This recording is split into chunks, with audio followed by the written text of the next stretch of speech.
Si los hijos fallan en entender la dinámica diseñada por Dios, acabarán en una familia al revés.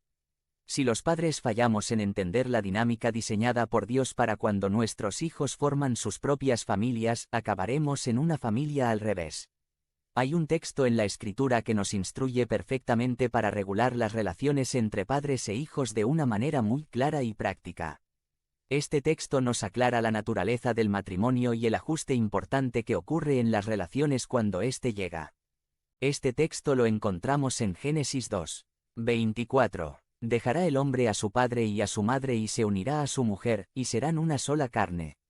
Este texto ha sido el versículo bíblico que más he comentado con parejas de todas las edades. Debo reconocer que el énfasis había estado siempre en el hecho de que el nuevo matrimonio debía asumir la responsabilidad de su relación, siendo una nueva unidad independiente del hogar de sus padres. Las acciones y decisiones son responsabilidad del nuevo matrimonio que es descrito en la Escritura como una sola carne. Como hijo, esposo y pastor, me había tocado aplicar y aconsejar la primera parte de la frase, dejará el hombre a su padre y a su madre. Pero no hace mucho, mi hijo mayor contrajo nupcias y de pronto, he comenzado a considerar la segunda parte de la frase, a su padre y a su madre.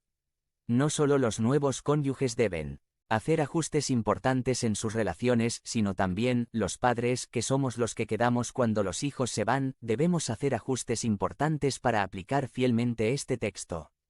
En nuestra cultura, la salida de los hijos al casarse suele ser bastante abrupta.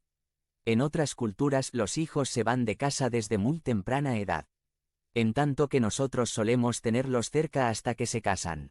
Este es el contexto en el que muchos padres no logramos hacer esta transición de una manera sabia, y la reestructuración de las relaciones con nuestros hijos y sus cónyuges suele complicarse. Por eso, es importante repasar lo que significa este texto en cuanto al matrimonio y cómo se vuelve la relación prioritaria para esos hijos cuando se hacen uno con su cónyuge. Este texto es citado en 2 ocasiones más de manera completa en otras partes de la Biblia, haciendo así un total de 3 apariciones como citas completas en la Escritura.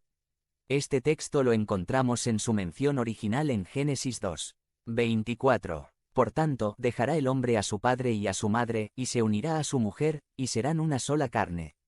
En ese contexto original en el libro de Génesis se nos habla de la realidad maravillosa del principio de la humanidad. En un mundo donde el pecado no había entrado y el ser humano tenía una perfecta relación con su Creador. Y en el contexto de ese mundo ideal, nuestro Dios pone las bases para la unión entre un hombre y una mujer. Según este texto, vemos que cuando el hombre y la mujer se casan ocurren 2 cosas muy importantes. Hay un cambio importante en el orden de las relaciones.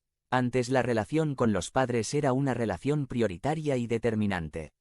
Pero a partir del matrimonio, dice la Escritura, que el hombre dejará a su padre y a su madre. No quiere decir abandonarlos o irse lo más lejos posible de ellos, sino que ya el orden de prioridad ha cambiado.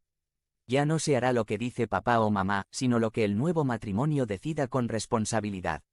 Es nuestro deber como hijos el honrar a nuestros padres, pero ya no son la autoridad determinante en la vida de los cónyuges. Los hijos deben seguir amando a sus padres, seguir respetando a sus padres, seguir procurando a sus padres, pero ahora la responsabilidad total de su nueva familia es de los cónyuges y de nadie más.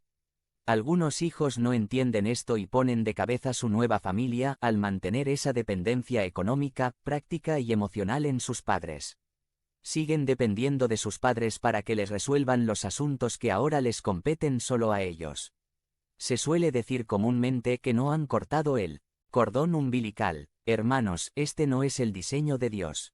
El diseño de Dios es que cuando hemos formado una nueva familia dejemos a nuestros padres no en cuanto a la honra hacia ellos, sino en cuanto a nuestra dependencia de ellos, y tomemos total responsabilidad de nuestra nueva familia.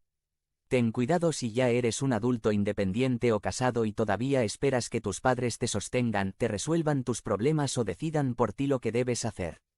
La Escritura dice, dejará el hombre a su padre y a su madre.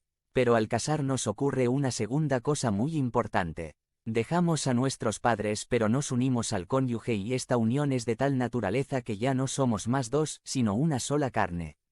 El matrimonio es una unión en la 2 se vuelven uno. La pareja ya no consiste en 2 personas separadas con propósitos distintos, con vidas en direcciones distintas.